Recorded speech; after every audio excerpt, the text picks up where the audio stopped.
नमस्कार, मैं doctor A के गौतम, डिपार्टमेंट ऑफ जूलॉजी, राजकीय बांगड़ महाविद्यालय, डीडवाना।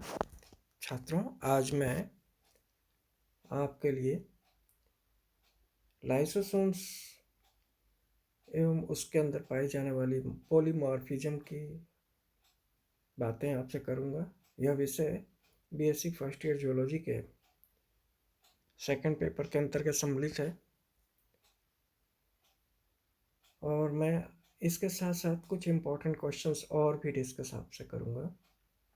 मैंने इससे पूर्व भी मेरे व्याख्यानों में मैंने सिलेबस पूरा हो जाने के कारण कुछ इम्पोर्टेंट क्वेश्चंस को शेयर करना शुरू किया है।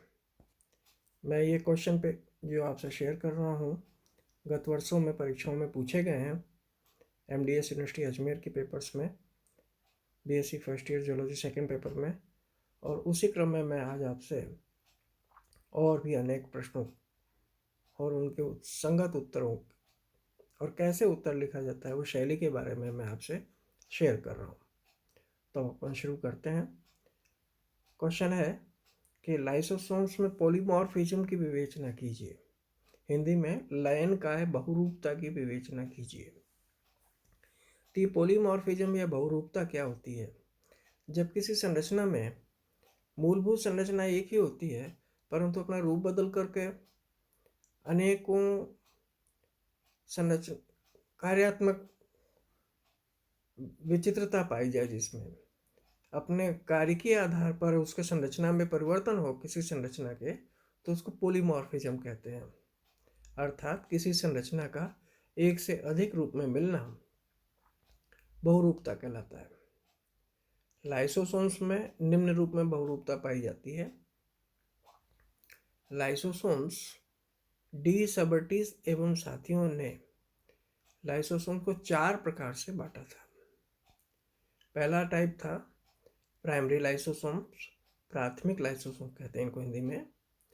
ये छोटे थैले समान नवनिर्मित लाइसोसोम्स हैं जो गोल्गी काय के दूरस्थ परिपक्व क्षेत्र से, गोल्गी काय जो होती है उसके दूरस्थ परिपक्व क्षेत्र से छिटक कर विकसित होकर कोशिका द्रव में लाए जाते हैं।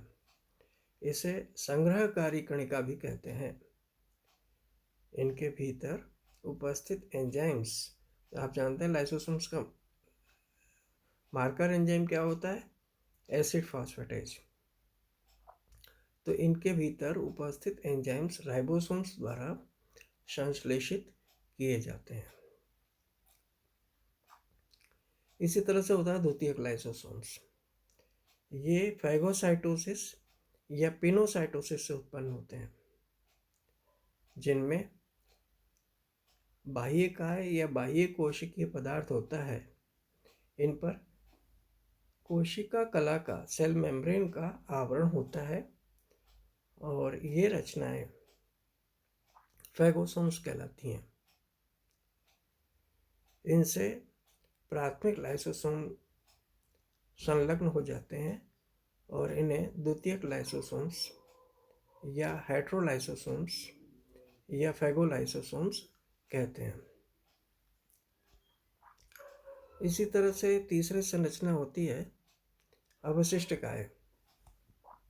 द्वितीयक लाइसोसोम्स में पाचन क्रिया के उपरांत यदि अपचित पदार्थ जैसे वसा, माइलिन काय आदि होते हैं जो द्वितीयक लाइसोसोम्स में पाचन के उपरांत अवशिष्ट पदार्थ के रूप में बच गए होते हैं, इनके पाचन हेतु एंजाइम्स लाइसोसोम्स में न होने के कारण ऐसा होता है और ये कोशिका से एक्जोसाइटोसिस की क्रिया द्वारा बाहर निकाल दी जाते हैं। एक्जोसाइटोसिस का मतलब होता है कि सेल के प्लाज्मा मेम्ब्रेन से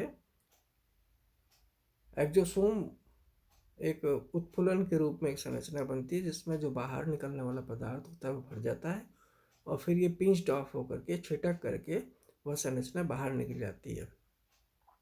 इसको कहते हैं एक्जोसाइटोसिस। और इस प्रकार अपशिष्ट पदार्थ अनेक रोगों का कारण भी बनते हैं और इस प्रकार के लाइसोसोम्स अवशिष्ट काय या रेजिडुअल बॉडी या टीलोलाइसोसोम्स या सघन काय कहलाती हैं। इसी तरह से और एक संरचना होती है, उसको कहते हैं चौथी संरचना को सुसाइडल बैग्स। इसमें क्या होता है, कभी कभी कोशिकाओं में स्थित अंगकों का पाचन लाइसोसोम्स के द्वारा किया जाता है, जैसे लाइसोसोम्स माइटोकॉन्ड्रिया या अंतःप्रतिवी जालिका का पाचन करते हैं, एंडोप्लाज्मिक रेटिकुलम का पाचन करते हैं। इनके लिए स्वभक्षी धानियाँ बनाई जाती हैं और ये रचनाएं साइटोलाइसोसोम या स्वफैगोसोम एवं स्वलाइसोसोम्स कहलाती हैं। लिवर के सेल्स में ऐसा भोजन प्राप्त न होने की स्थिति में होता है। लिवर के अंदर ऐसा भोजन प्राप्त न होने की स्थिति में ऐसा होता है। अतः सेल्स अपने ऑर्गेनल्स का, कोशिकाएं अपने अंगों का ही पाचन आरंभ कर देती हैं और कोशिकाओं में यह क्रिया तब भी होती है जब अनुपयोगी अंगों की मरम्मत संभव नहीं होती तथा इनका अपघटन करना आवश्यक हो जाता है। यह क्रिया टिश्यूज के या ऊतकों के अपवसन या सेल्फ डिसोसिएशन, अपवसन का मतलब होता है खुद ही अपना वास करना, तो यह क्रिया टिश्यूज के ऊतकों के अपवसन या नष्ट होने एवं निर्विभेदन के समय भी होती है। इस क्रिया के लिए अवांछित अंग को घेरते हुए चिकनी स्मूथ एंडोप्लाज्मिक रेटिकुलम जो होती है उसकी बात कर रहा हूँ, चिकनी कला का एक विलगन आवरण बनाया जाता है और इस प्रकार बनी रचना विलगित काय कहलाती है।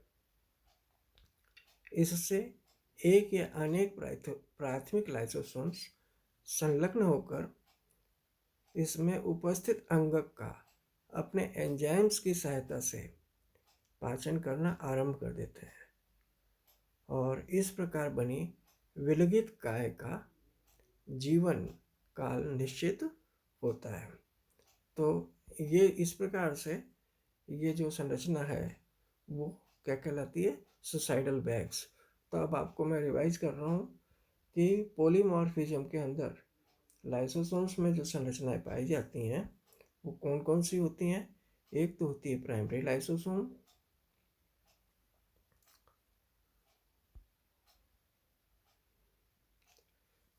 दूसरी होती है सेकेंडरी लाइसोसोम, तीसरी होती है रेजिडुअल बॉडी और चौथी होती है सुसाइडल बैग्स। तो इस प्रकार से ये अलग अलग संरचनाएं जो हैं एक ही चीज़ की मूलतः लाइसोसोम्स की होती हैं और इस कारण इनको हम कहते हैं पॉलीमॉर्फिज्म या बहुरूपता। तो लाइसोसोम्स के अंदर पॉलीमॉर्फिज्म की संरचना देखने को मिलती है। Thank you very much. ये टॉपिक पूरा हो गया। अगले लेक्चर में मैं दूसरा टॉपिक डिस्कस करूँगा। इसको आप पढ़िए। बहुत बहुत धन्यवाद आप सबका।